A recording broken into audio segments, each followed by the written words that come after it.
Final exams. Let's take a look. So I've graded a final exam here of this class of around 100 students who before the final exam performed like this. After the final exam, their final grades are like this. Let's take a look at these. Before the final exam, we had 29 assessments, around 100 students, 29 assessments. That means every single week, I'm grading them on their formative assessment, which is their growth of learning, plus I'm grading them on quizzes. So they have 14 quizzes, 14 formative assessments going into this, plus they had a midterm. And the maximum grade was around 96%. The average of the class was 69% with a standard deviation of around 15. We have some people who have not been making the grade to pass this course. And then we have our sort of normal distribution in here, which looks, well, for lack of a better word, pretty normal to me for our class. We have, of note here, a few students who are struggling. The passing grade for this course is 55%. So I have a few students in here struggling to make that 55%. Going over to the final exam. So they've already done, again, 29 assessments. They're studying for this final exam. We see the results of studying here that we went from 96 to 100 for that top student. I like to see somebody get 100%. It just means that, you know, my final exam is possible to get perfect on. I see that the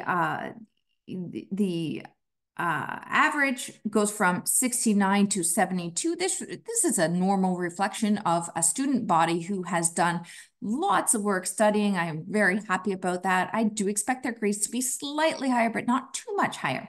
Standard deviation is 14, approximately the same.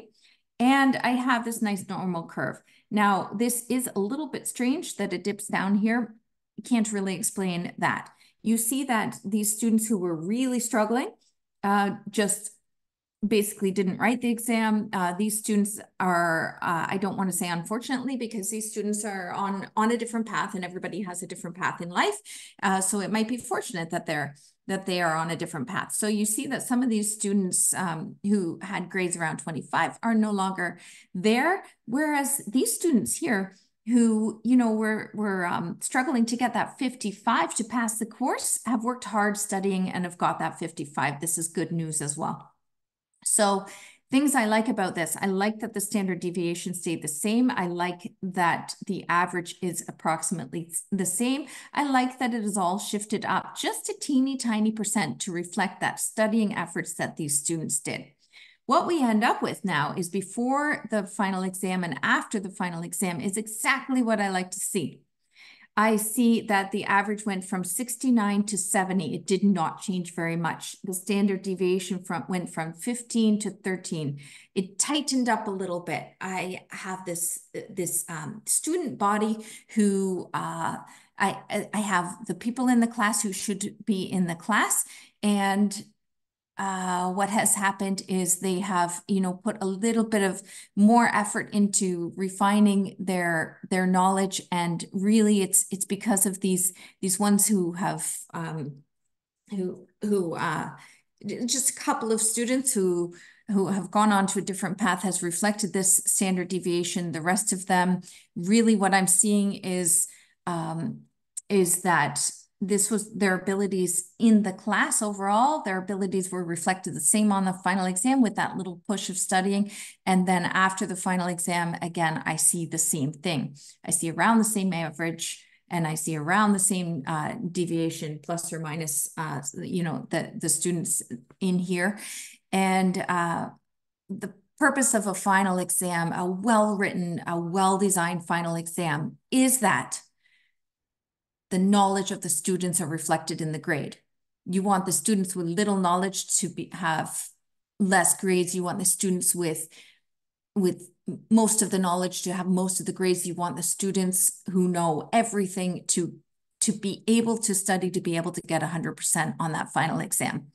I need the distribution of the grades, of the final grades, to reflect the distribution of knowledge in that classroom precisely. That's how a well-written assessment is. Now, let's go back to the fact that there's 29 assessments here. Every one of these assessments should reflect the student's knowledge as well. it reflects their knowledge as they're learning, as they're growing through the course. So that's really important as well. The more and more and more assessments that you have, the closer you get to reflecting the student's actual knowledge. With 29 assessments, I feel very, very happy that this reflects their actual knowledge. With a well-written final exam, I feel very happy that this reflects their actual knowledge. So I feel with great confidence that this is the actual knowledge of these students. And with their studying and all of their efforts, I feel very confident that this also reflects exactly, precisely the knowledge of these students in this course. And again, this is sample size of 100. It leaves us with that question though. If we're pretty much the same before the exam and after the exam, which again is my goal and as it should be, then do we need final exams? It's a big question. In my opinion, there are two right answers. One is yes, and one is no. What are your thoughts? Comment below. We can have a discussion about it. Thank you.